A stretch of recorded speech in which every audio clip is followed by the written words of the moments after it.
Yeah, hi sir. How are you? Yeah, I'm fine. Thank you, sir. Thank you very much. All right. So shall we start now? We'll not delay.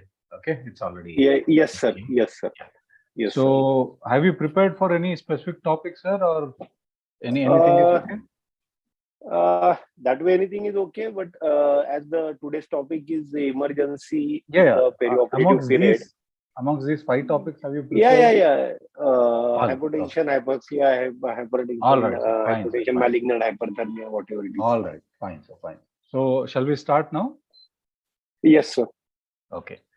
Uh, so usually these questions, what happens is they will give you some scenario, clinical question scenario, and they'll keep going through it, and suddenly they will say that the situation has worsened into this, and from there they will start questioning you that. So Yes, sir. I'm not doing that today. I'm trying to take you through whatever is a possible line of questioning that can be, particularly asked from that situation, from to that thing. And in these questions, you cannot beat around the bush. You have to be very specific. These are pass or fail questions. So because these are all Perfect. emergencies that we deal with every day, you cannot try to take the examiner in some other direction and answer this or that. You have to be very specific and you have to be to the point. All right, sir? I got it, sir. Yeah. I got it, sir. So, yeah. Sir, can you define hypoxia? We'll start with hypoxia first. Okay, sir. Hypoxia is situations where there is either a problem with the delivery of oxygen or a consumption of oxygen at the cellular level. So delivery can be right from the atmosphere to the body and the consumption at the cellular levels. Correct. So, how do you detect hypoxia in the OT? Sir, in the OT, the simplest way to detect is if you are putting a monitor, which is mandatory pulse oximeter. So pulse Yes. oximeter showing the falling reading gives us the immediate indication that patient's saturation is falling and hypoxia is So at what saturation would you say the patient is hypoxic, according to the Sir, anything below 90%, it is Yes. patient is hypoxic. Correct. And what PaO2 does it generally PaO2 correspond? below 60 millimeter of Hg, sir. Yes. You are, if possible, try to speak in terms of kPa. So that's 8 kPa. 8 kPa. Yes, sir. 8 kPa. Okay, sir. And Yes. at what level would you call it cyanosis? Cyanosis usually occurs below 85% of saturations. And PaO2? That is less than PaO2 40 millimeter of Hg means 6 kPa. Yeah. Usually 50. So 6.7 kPa, you can say. Yeah. Okay, And then cyanosis corresponds to how much of hemoglobin? 5 gram of hemoglobin it corresponds to the saturation. So what could be the causes of hypoxia? Sir, when we talk about intra hypoxia happening, Yes. So it can be because of either delivery or transport. Accordingly, I'll find out the cause. First thing is the moment I get a saturation falling down on a monitor. No. We'll not go to the management now. We'll just try to talk about the causes. Yes, sir. So causes is decrease in inspiration, fractional oxygen in the inspired air. Or there can be a decreased minute ventilation, decreased tidal volume happening to the patient.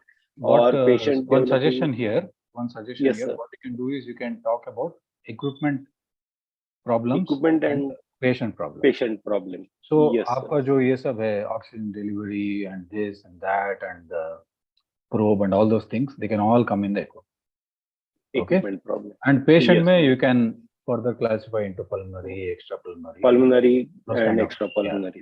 Yes, sir. If you start classifying, then the examiner will know that, okay, I'm going to get my answers. Okay. Yes. So, so you can remember wherever possible, just classify. Classify. Yes, sir. So let's start with equipment causes first. So equipment. You are talking about, equipment. Yeah. So decrease equipment, decrease FiO2, low oxygen is going to the patient. So how can that happen? What is the situation? Yeah, one is the mixture You're not mixture of properly the regulating. Okay. yeah Then, mixture of the gases, not the setting buttons are not properly set. Then and you're not set it properly. Yeah. Then, yes sir. Then there is a kinking to the tube. There is yes. a leak in the circuit. Yes. Then there is a endotracheal tube dislodgement. Okay. Yeah. Yeah. Yes. Then or endobronchial intubation. The dislodgement covers both accidental Yes. extubation or Mhm. endobronchial dislodgement. Mm. Mm. Then leakage in the circuit, Yes. entire Empty circuit, cylinders. empty cylinders, Central supply failure. central oxygen supply Yeah. failure. Yes. Then, okay. Anything else with the probe? What are the issues you can have? Issues Saturating with the probe. probe, issues with the probe is not detecting properly. Means the problem with the finger on which the probe is placed. So it can be like a decreased supply to that Yes. area. Poor perfusion. Yes. Maybe because of BP or maybe perfusion, maybe because of decreased temperature of that hand, Yes. Yes. vasoconstriction. Then there is a that finger called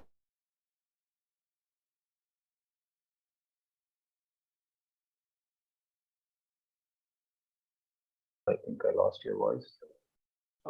hello. Yeah. Can Yeah. you hear Yeah. me Yeah. now? Yeah. Yeah. I can hear you now. So, Yes. so the waveform of the pulse ox will be able to tell me or guide me Correct. whether to Correct. believe in the reading or not. Yes. Yes. Yes. Yes. Correct.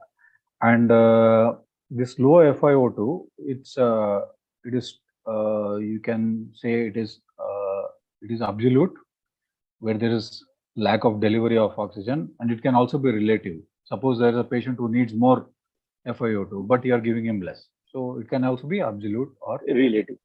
Okay. Yes. And suppose Decrease, there are increased demand situation. arrhythmias, diathermy. Okay, these are the situations where you can have a failure in Mechanical proper. disturbance and Yes, electrical disturbance. yes. All right, all right. Yes. So, so failure to oxygenate, you're told, low FiO2 situations, and failure to ventilate also, you're told, hypoventilation, Yes. misplaced ET tube, and increased resistance also due to COPD or mucus. Spasm, bronchospasm, Yeah, mucus yeah, plug, yeah. All right, yeah. VQ So, what mismatch. are the other situations, sir, of hypoxia? Sir, Patient factors. patient factors, as I said, in that respiratory factors is bronchospasm, mucus Yes. plug, atelectasis, Hmm. then cardiac factors. There is a decrease in cardiac output. Yeah, another. So Or if you any other situation where there can be hypoxia in respiratory, you told in pulmonary edema. You told atelectasis, bronchospasm. Yeah. mucus Or plug, any bronchospasm, other which causes sudden lung hypoxia. wise, Sudden hypoxia. pulmonary embolism, sir. Yes. Yes. Correct. Sir, correct. Pulmonary embolism, Anything else, sir? Intraoperatively, it can cause sudden gas hypoxia. embolism, Yeah, that gas is it. embolism That is will there. cause In full sudden stomach. In full stomach. aspiration. Yes. Aspiration will cause, yes. Correct. So all this they can cause. What can they cause actually? How do they cause hypoxia? They they increase the dead space, sir. They increase the VQ mismatch. Yes, BQ mismatch or maybe shunt. Suppose it's a pulmonary Shunt, embolism. yeah. Yeah. So it All increase the right. shunt. Okay. Okay. So yeah, apart from respiratory system, what else? Then cardiac wise, Hmm. there is a low hypotension, low cardiac Yes. output. Correct. Correct. Then sudden loss of blood, falling down the hemoglobin. Correct. Yes. So And what type of hypoxia is that? anemic hypoxia, sir, if it Yes. is a blood loss. Correct. Yeah. So FiO2, So low FiO2, what type of hypoxia is that? hypoxic hypoxia, Very good. then anemic hypoxia, and then we have a stagnant hypoxia, which is fall in cardiac output as Yes. a generalized global. Yeah. and it can In be a what regional situations can you also. see that? Sudden hypotension, fall in cardiac output, like sudden peripheral vasodilation, fall in Yes. SVR, or Any fall other in conditions, sir? bradycardia. Any other infective Uh, condition where there yeah, can be infective hypoperfusion? sepsis. In Yes. sepsis, you can get it. Yes. So Correct. anything which is reducing either heart rate or contractility or systemic Perfect. vascular resistance. Yes. Yes. Okay. And what is the second gas effect? Second gas effect is seen with the nitrous oxide, sir. Nitrous oxide solubility is more as compared to nitrogen. So before means there is alveoli gets empty because of faster absorption of nitrous oxide, reducing the size of the alveoli itself, and thereby increasing the concentration of other apart from oxygen, other volatile anesthetics, Yeah, or that is the in the concentration alveoli effect. Yeah. So concentration this effect. second gas effect, can it work the reverse way also? Reverse way, while extubation, while Yeah. reversals, or when we stop the nitrous oxide, so in that case we have to see to it that we give few breaths at least for 100% oxygen, so as to replace the nitrous oxide which comes back in the alveoli, Okay. which can cause hypoxia. Okay. So what are the risk factors for patient to become hypoxic? So risk factors to become hypoxic is in patient factors there is already existing cardiopulmonary problems to the patients, which may get Correct. exaggerated Yeah, we already during talked the about it. anesthesia. Yes. Then surgical or operative factors themselves can land up the patient in a problem leading to the What sudden surgeries can cause hypoxia. post-operative hypoxia? Surgeries, post-operative hypoxia is surgery related with the lung, lobectomy, pneumonectomy. They can cause hypoxia, or like displacement of ICD. If there is a What is the splinting effect? Splinting effect is seen in post-thoracotomy, sir. Thoracotomy is upper abdominal surgeries. Upper abdominal surgeries. Yeah, like So diaphragmatic movement is Mercedes-Benz. reduced. Yeah, correct. Okay, Mercedes-Benz. all right, all right. And what are the situations where there is reduced FRC? So intra. Can you just give me a few examples? Reduced FRC. Yes, sir. So reduce FRC pre-operatively or intraoperatively, sir? No, pre-operatively, patients already have a reduced FRC. Already having reduced FRC, so they are one is the pregnancy, then second is of intestinal obstruction, or any pathology leading to the distinction of the abdomen, obesity. Yes. So how do you manage hypoxia intraoperatively? Intraoperative hypoxia management is, first thing is, any reading shown by pulse ox, we have to consider that it is a hypoxia unless and until proved. So I will start 100%. When you specifically, sorry to interrupt, but when you answer this question, you can also talk about prevention. So if they ask you about prevention, then how would you like to prevent any intraoperative hypoxia? Equipment wise? Equipment wise, I have to check see the machine, preparation, check the machine, supply of the gas is properly pressurized at the 60 psi, whether it is coming from wall or in the cylinder, and then all the connections are secured properly, endotracheal tube is secured properly. So after checking all these things, only one should go ahead with the anesthesia, and if at all something happens intraoperatively, then in that case my first reaction will be to start the 100% oxygen. Then check I'll start from the machine end and check whether said gases are going properly. Is there any leak in the circuit, endotracheal tube? Once I confirm that, or if I found anything, I'll not hesitate to take the patient on the hand ventilation. If my Would patient you is also do something at this point, which they expect? In every of these situations, they will 100% expect you to say this. I'll check the air entry and chest inflation. No. You will say, I'll declare this as an emergency and I'll call for help. Call for a help. Yes, sir. This you have to say. Yes, sir. Every emergency situation, you say, I'll call for help. I'll call for help. Yeah. Yes. Obviously, a lot of us are practicing alone and doing practice independently, but Yeah, we in have the to make that exam, habit of saying yes, sir. absolutely, absolutely. Whenever you are in an emergency situation, I'll declare it an emergency and I'll call for it. Never Call for forget help. to say this. You Yes, may sir.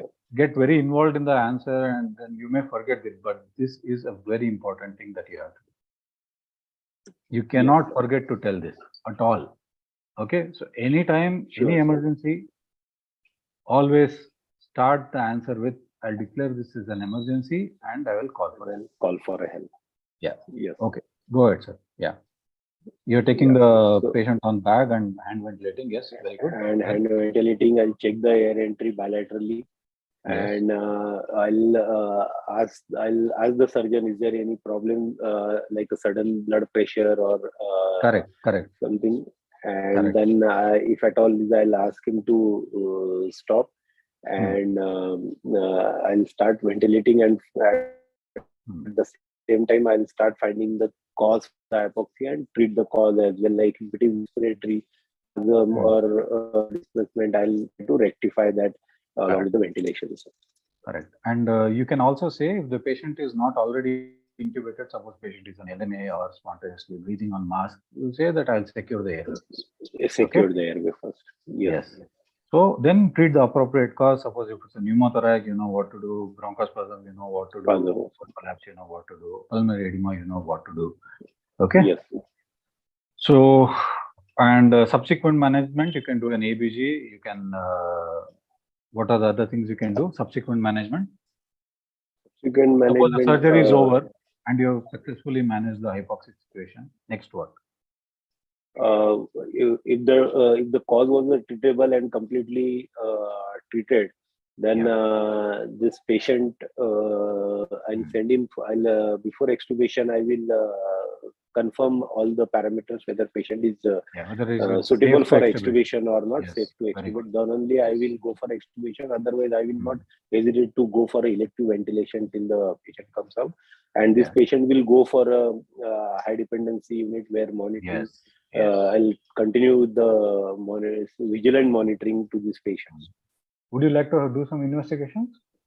In investigations, first investigation will be ABG, which I like to do in this patient, and then depending on pathology, like chest X-ray, if required, I like to go ahead with if cause is pneumothorax or hemothorax, then yes, you'll subsequently manage those situations. manage those. Okay. Yes. All right. And is there any form that you would like to fill at this point of time? Yes, sir. I'll note the incidents and incident noting form. I'll fill up, and a critical incident form you will fill up, and yes. So that's it. Okay, fine, sir. Yeah, that's it with hypoxia. So we'll go to the next situation. I think Deepak is here. Deepak, would you like to unmute yourself? Yeah, sure, sir. Hi. Yeah, good evening, sir. Hi, how are you? Yeah, I'm good. Okay, shall we do hypotension? Yeah, sure. Okay. Okay, can you define hypotension? So the hypotension is systolic blood pressure less than 90 millimeters of mercury, or the mean arterial pressure less than 65 millimeters of mercury. By definition of absolute values, 90 systolic and diastolic? Less than 65. Diastolic less than 60. You're right. 60. Okay. 90 and by 60. 45, yeah, 60. And 65 less than mean arterial pressure. Yeah. So mean arterial pressure, by definition, there is a moderate risk and there is a high risk. So according to moderate risk, if it is more than 60 for 5 minutes, it is moderate risk. Okay. For high risk, if it is more than less than 65 for more than 20 minutes or less than 40, any exposure. Okay. All right. Yeah. So how do you calculate mean arterial pressure? So mean arterial pressure is calculated by multiplying cardiac output into the systemic vascular resistance. Cardiac output is directed from heart rate into the multiplied by stroke volume. So mean Yes. arterial pressure comes out to be heart rate into stroke volume into systemic acceleration. Yes. And stroke volume is a function of what are the two So characteristics? stroke volume, yes, stroke volume is a function of basically depends on the preload and the contractility and the afterload Fantastic. conditions. Excellent. Is there any formula that we can use to deduct this MAP using values of systolic and diastolic blood pressure? Do you know? So mean arterial pressure is systolic, two-third of systolic and one-third of diastolic blood pressure. Yeah, or diastolic blood pressure plus one-third of pulse pressure. Pulse pressure is systolic minus diastolic blood pressure. Okay. Okay. So again, like were you there for the last hypoxia discussion? Were you there? Yeah. So what happens is generally they would already have started with some case, and suddenly they will say that, okay, the patient deteriorates, and from there they will start asking you. Okay. But I'm going to take you through the whole thing so that if there's anything that is asked in the exam, you can answer that. Okay. So what are the causes of intraoperative hypotension? How can you classify? So intraoperative hypotension, could be because of the factors which are affecting the mean arterial pressure. So if we can divide it, because of the heart rate, there is bradycardia, there is arrhythmia. 1 second, Deepak. My son is waiting outside the door. I'll just open the door for him. Sure. All right. Sure. Sorry about this. No, sir.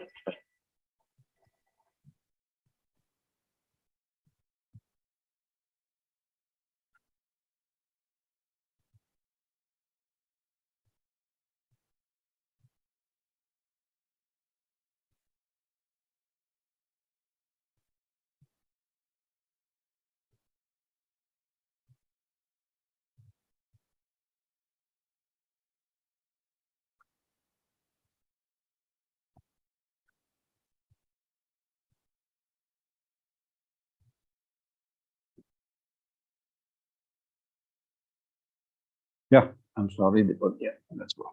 Yeah.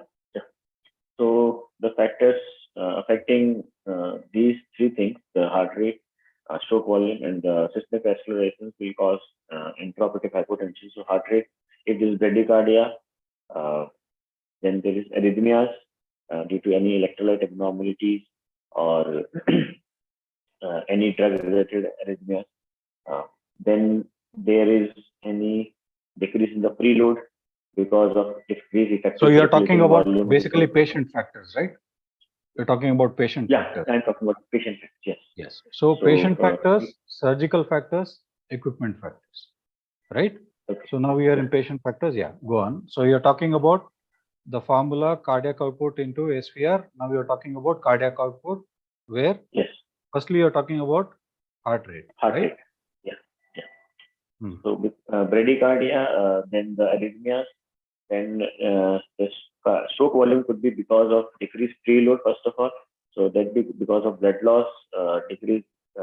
If we have not given enough fluid, adequate fluids to the patient, hypovolemia. Then it could hypovolemia. Hypovolemia. Yeah. So hypovolemia. Then if there is decrease in the contractility of the heart, then it can cause decreased stroke volume. And if there increase in the afterload, so correct. that can cause decrease. Yes. Then if there is decrease in the systemic vascular resistance because of conditions like sepsis, any drug related, if we are giving any vasodilator drugs, IV induction agents, they can cause intraoperative hypotension. So these are the basically patient related factors. Any other very important regional anesthesia, can it cause hypotension? Yeah. The central inertial blockade also causes decrease. Yes. Don't miss out on these things, okay? Because this is what we do every day, right? Yeah. So you talked about decrease in cardiac output. Any drugs that can cause decrease in heart rate?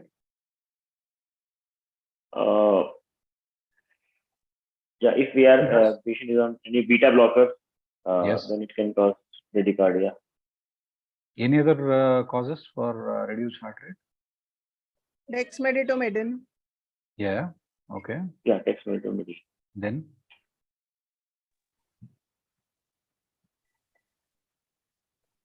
opioids, can they cause reduced heart rate? Yeah. Opioids can also can cause bradycardia. And if the patient has a vagal response, that also reduces the heart rate, right? Yeah, high vagal response. Yeah, if the patient is like athlete, they are usually have high vagal response. Yes. Yes. Okay. Now we have talked about the patient factors. What about the equipment factors? The equipment factors. We have to first check the If blood there's any pressure, measurement error, yeah, if there is any measurement error, we have to check inappropriate that. size of cuff. Okay. Yeah, inappropriate size of cuff. If we are measuring the intra-arterial invasive blood pressure, we have to check the level if it's according properly placed or not. Transducer. Okay. So these And are what are basically equipment factors. Yeah. What about the surgical factors? Now the surgical factors, we have to check if there is excessive blood loss, if there is Yes. cable compression. Surgeon is operating on the same site as the cable compression.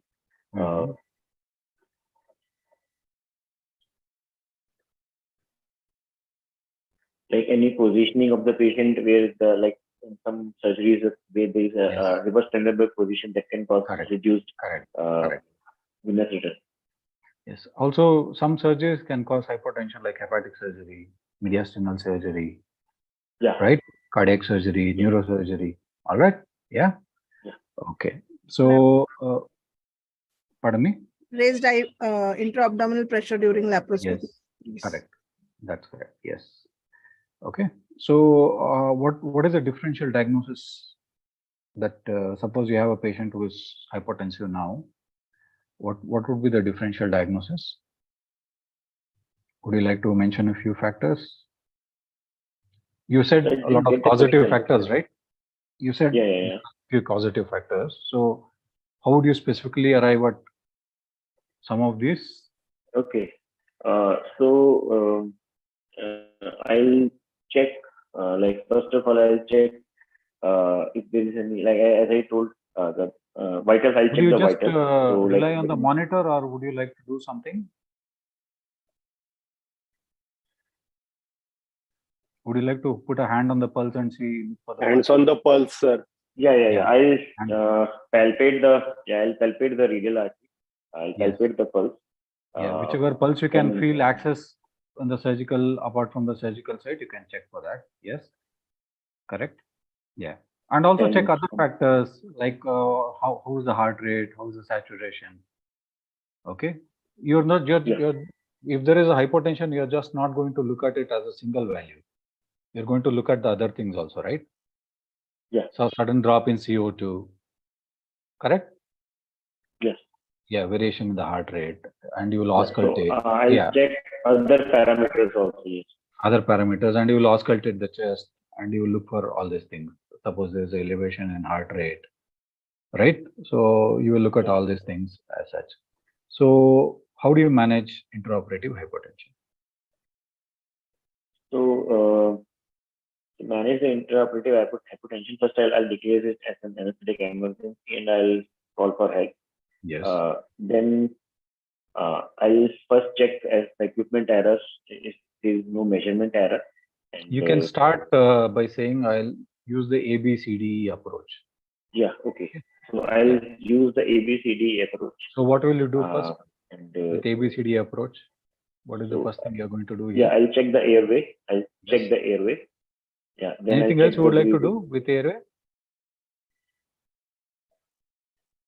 Would you like to start 100% oxygen here? Yeah. So I'll check the airway. Then in the breathing part, I'll start with the 100% oxygen. Yes. I'll auscultate the chest. If any condition causing hypotension, I'll try to rectify. Then I'll go with the circulation. I'll check if the IV access, if I need another IV access, and I'll start IV fluids, 10 to 20 ml per kg IV fluid bolus. Also, if you need to start an arterial line, just in case you're not able to measure the blood pressure properly, isn't it? Suppose the patient is very obese, or you need a real beat-to-beat monitoring of blood pressure, then you will possibly have an arterial. I'll put an arterial cannula also. Yes. Then I'll start with the IV fluids also. If needed, I'll add vasopressors or the inotropic support. While starting IV fluid, what specifically can you mention here? I'll start with the crystalloids, 10 to 20 ml per kg of crystalloids. Yeah. What is it called? Loading. Fluid challenge. Fluid challenge. Okay. Yeah. Fluid challenge. Yeah. Okay. If you mention these specific words, they know that, okay, you're on the right track. So they will not prompt you to tell you these things. All right. So yes. So if there is, and then you're going to do a differential diagnosis and you're going to treat individual condition if you find anything wrong. Yes. Correct? Okay. So inotropes, what inotropes would you like to use here? Suppose it comes to a situation where you have to use inotropes. So the inotropes which you can use here is dopamine, dobutamine, adrenaline. Dopamine. So these are the inotropes. What would be the first choice? The first choice will be dobutamine as an inotrope. I mean, if you think that contractility is poor, you will start dobutamine, right? Yeah. So if you think there is peripheral vasodilatation, then what? No, then I'll start with the vasopressors. So vasopressors will be like noradrenaline with the first choice. Will be my first choice. Do you know the dose? Would you like to mention the dose? Yeah, dose is 0.2 to 0.02 to 0.02 to 2 microgram per kg per minute. 0.02. Okay. 0.04 to 0.5 microgram per kg per minute. All right. Okay. Yeah. From Narendra, that sir, if you turn off the volatile, then possibly you will cause awareness. So that is not exactly the first option. Yeah, we can also decrease the volatile. Yeah, you can decrease, but you cannot turn off completely. You will have to somehow maintain the anesthesia also. So you look at the other corrective factors, what is to be done. Okay, so would you like to continue with hypertension also? Yeah, sure, sir. Deepak? Okay. Can we talk about ephedrine and phenylephrine in hypotension? Yeah, you can, yes. These are the vasoconstrictors you can use. Like in regional anesthesia, you can mention about ephedrine. What is the dose of ephedrine you would like to give? Aliquots of 6 milligrams. Yes. What about phenylephrine? Phenylephrine is 50 micrograms aliquots. Yes. All right. And you can also start an infusion, right? Yeah. Who is this, please? Minoti. Hi. Okay. All right. Okay. Let's move on to hypertension. Deepak? Yes. Yeah. Can you define hypertension? Yeah, hypertension is defined with the systolic blood pressure more than 140 millimeters of mercury and diastolic blood pressure more than 90 millimeters of mercury. Okay. So you know the stages 1, 2, 3, 4. Yeah. So the stages are like grade 1, grade 2, grade 3. So grade 1 is systolic blood pressure more than 140. Like say, blood pressure more than 140/90 to 159 by 99. Then grade 2 is 160/100 to 179 by 109. Yeah, what is grade 4? Blood pressure. Grade 4, how much will it be? Grade 4 is if the patient is having systemic symptoms like retinopathy, confusion. Okay, what are the levels, systolic and diastolic? More than 180 by 110 mm. More than 210 and more than 120. Okay, that is what you're saying. 180 is stays 210 and more than 120. Okay, diastolic. So what are the causes of hypertension? So the hypertension mainly because it could be the primary or secondary causes. Primary causes could be essential hypertension.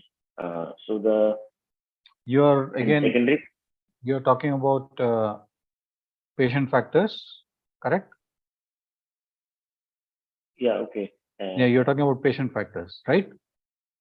So, like, I want to ask, like, if we have to categorize them only as a patient factors, like, or if we can categorize it some, like, in the books they mentioned primary and secondary. Then primary is essential hypertension, and secondary they have all these are causes. patient factors. There are also anesthetic factors surgical factors. Yeah, but that will be in the intra of hypertension. If we are talking about intra of emergencies only right now. Okay. We are talking about all the situations today are all intra of. We are not going into we are not going into management of hypertensive patients. Okay. So if the patient is like the patient factors, the patient is already hypertensive, known case of hypertension. Then the endocrine causes include the pheochromocytoma, hyperthyroidism, Cohn syndrome, Cushing syndrome. Then the renal causes, which includes renal artery stenosis, glomerulonephritis, polycystic kidney disease. Then the patient, pregnant females having preeclampsia. Then drug-induced factors could be there. Drugs include MDMA, cocaine, amphetamines, MAO inhibitors. Now, these are the patient-related factors. Then the anesthesia-related factors could be the inadequate ventilation, inadequate ventilation, inadequate analgesia, inadequate ventilation, or you want to say inadequate depth? You mean to say inadequate depth? Yes, sir. I'll come on that. Inadequate depth, inadequate ventilation, inadequate analgesia, then hypercarbia. Then he mentioned about it. Inadequate ventilation. Yeah, that inadequate ventilation will cause hypercarbia. Yes. Then so these are the anesthesia factors. Plus also some other anesthetic factors. Suppose you overdose on vasopressor, right? Yeah, overdosing of vasopressor. Suppose there's a drug error, you're given a vasopressor instead of a muscle relaxant. Yes. So you can mention this. So what are the risk factors for intraoperative hypertension?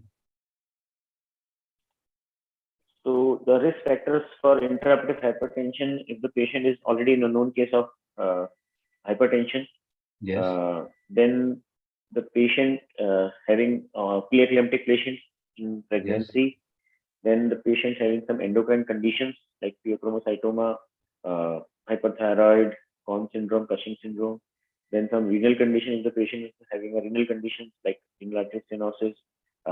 Any anti-depressant drugs which can precipitate intraoperative hypertension? MAO inhibitors. Yes. MAO inhibitors. Yeah, I told it MAO inhibitors. Yeah. You told? Okay, sorry, I couldn't hear that. All right. Okay. So now you have a situation where there's a sudden hypertension. So how would you manage this patient?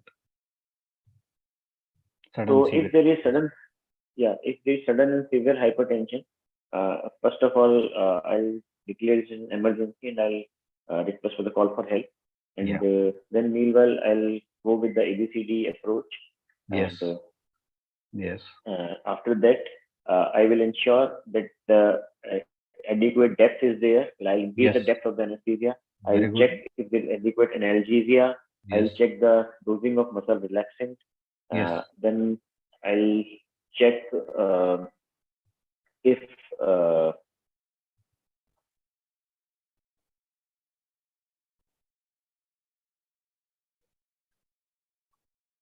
what would you aim to achieve? You would try to prevent extremes of swings of blood pressure. Extremes. You will not make it then I'll low levels. So you will try to maintain a steady blood pressure and not steady blood pressure. Go into the extremes. Okay. Yeah. So if all these if all these measures does not work, then I'll go for the drug. The drugs which we can use is beta blockers, which includes esmolol. Would you like to tell about the dose of esmolol? Esmolol is given in dose of 0.25 mg per kg. Okay. Then we give labetalol as a bolus dose of 4 to 5 milligrams. Then we can use, if not corrected by the beta blockers, we can use glyceryl trinitrate. Okay. Then hydralazine is an arterial dilator. Yes. Direct arterial dilator, we can use that. In the sodium hydroxide also we can use, which is a Yes. arterial dilator. Yes. Very good. So what is the subsequent management of this patient? Surgery is over, then how would you like to? After subsequent the surgery is over, and if the factors which we have enumerated, like inadequate depth, was the only reason, and the patient is blood pressure is normal post-operatively, I'll try to go for smooth extubation to prevent surges in blood pressure again. And if the patient is having again, if the patient is still having blood pressure, I'll try to find out the cause, and I'll keep the patient ventilated electively and shift to high dependency unit and manage according to the cause. Excellent. And would you like to look for any particular end organ damage after such severe hypertensive episodes? Any particular organ you would like to assess? Yeah, so I'll go for assessment of the end organ damage. So I'll check for the urine output.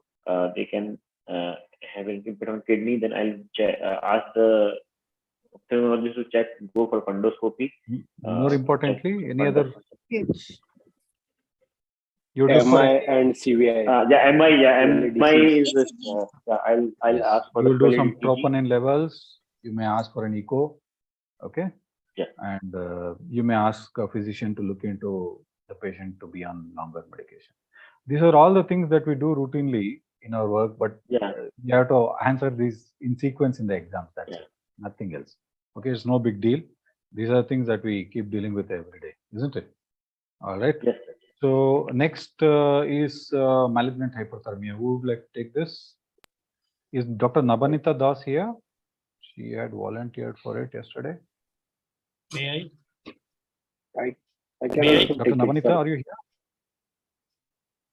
Yes, Dr. Dayaram.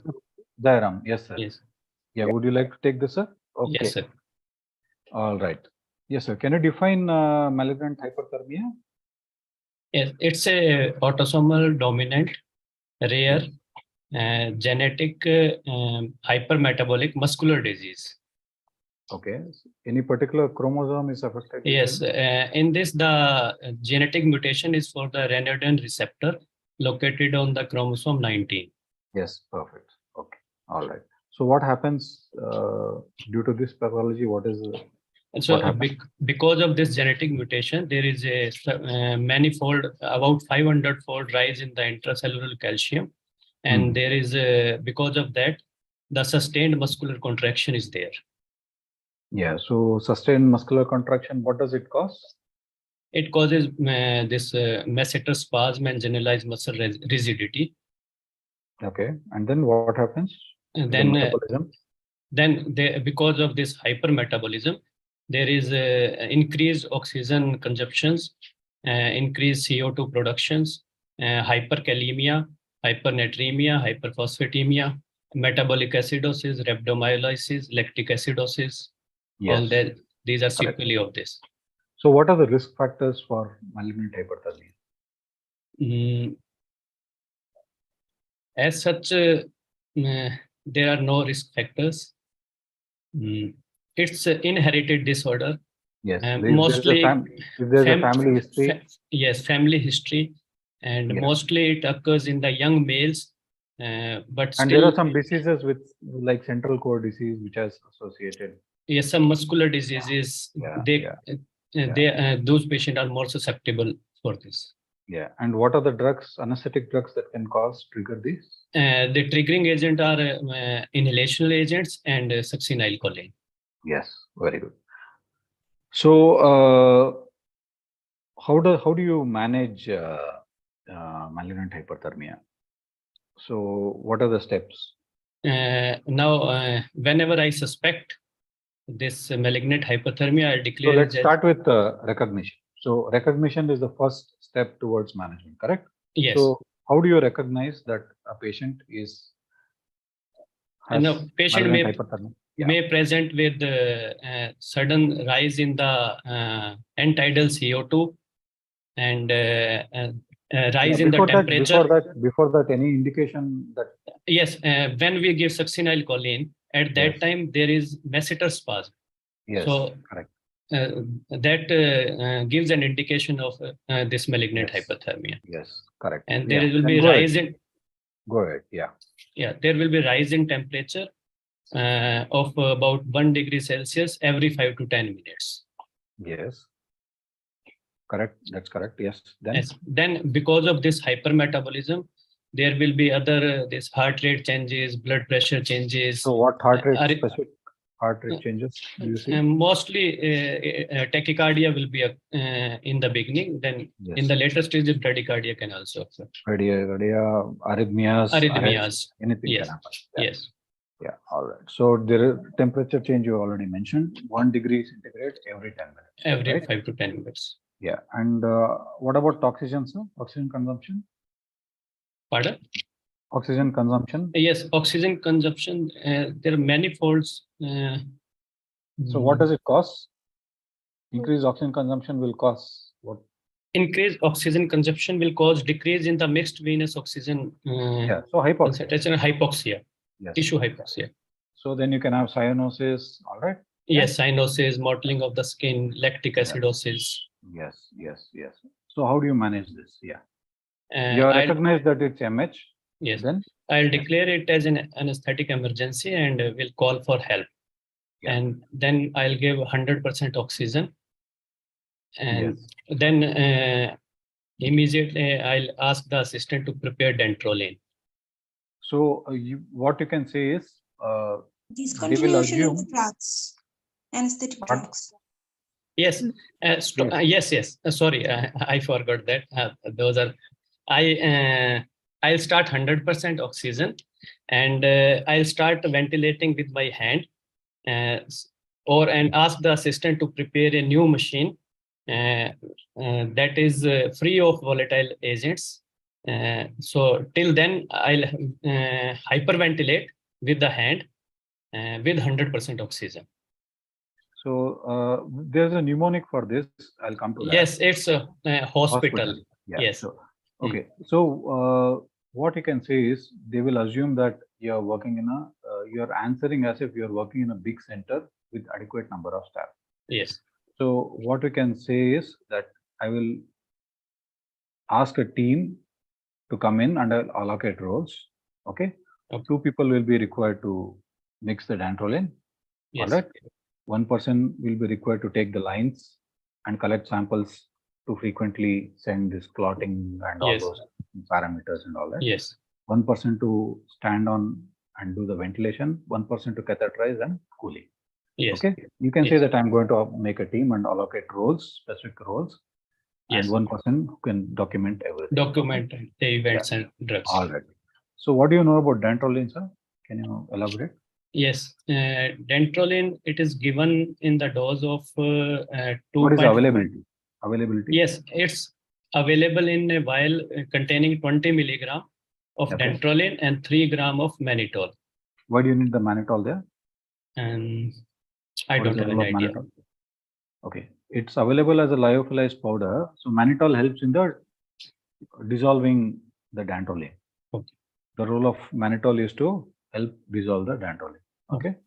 And it's not easy to dissolve it. It takes a lot of effort. So how much ml of distilled water do you dissolve? 60 ml of sterile water is required.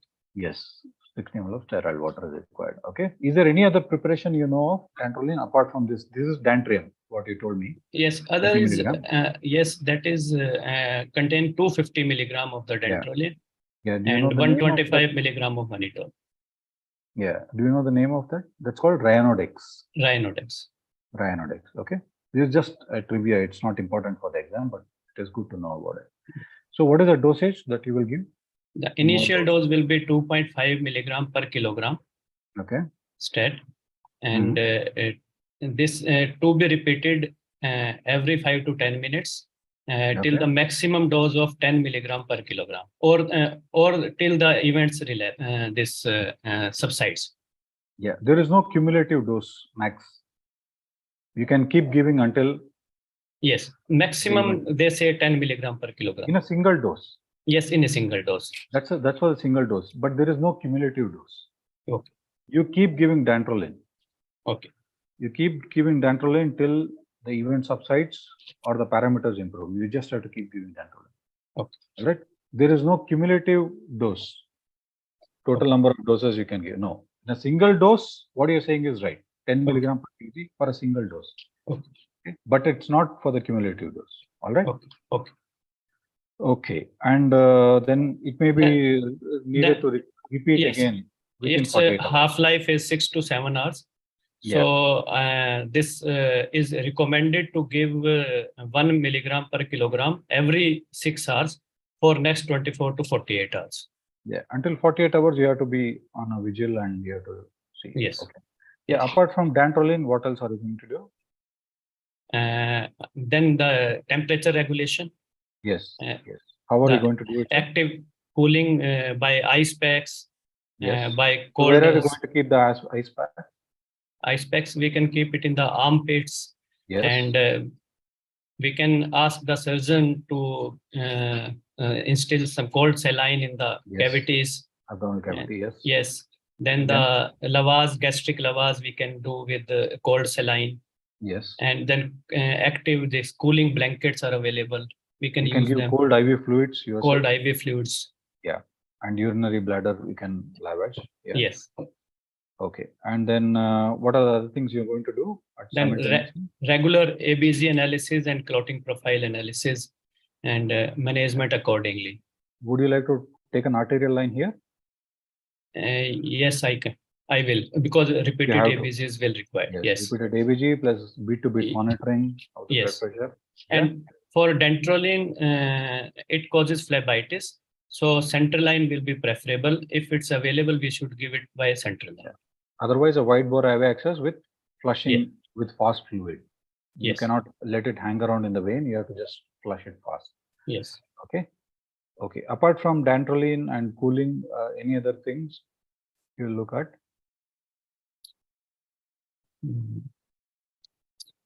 Renal protection. What would you? Yes. We need to maintain urine output of about 2 ml per kg per hour. Yes. And plus what? Anything else you can give, sir? To keep the renal kidneys flushed. We can give diuretics. Yes. Mannitol is already in the dantrolene, so no need to repeat the mannitol. Correct. And also you're sending samples and you will keep looking at potassium levels. And yes, that will be according to the ABG. Yes. And would you like to give bicarbonate? If ABG demands, then we will give, otherwise no need. So what will you be cautious about when you're giving bicarbonate? It can cause raised production. Ventilation is controlled. Yeah. Yes. You already have a situation where CO2 is rising, plus you are adding to it, so you have to be a little cautious on that count. Okay. Yes. So you are talking about a mnemonic. Can you tell me what is a mnemonic? Hospital. H for help. Yeah. O for oxygen. Yes. S for stop volatile agent and stop surgery. Yes. And P for propofol, because we have to maintain the anesthesia. Yes, correct. I for IV dantrolene. Yes. T for temperature regulation. Yes. A for abnormal metabolic derangements to be corrected. And L for liaison with the ITU team, ICU team. Perfect. So what is the subsequent management in the case of MH? Once it is this episode is gone, we need to monitor the patient for next 24 to 48 hours in the high dependency unit. High dependency unit, or you would like to have the services of ICU, intensive care unit? Yes, we will shift the patient to intensive care.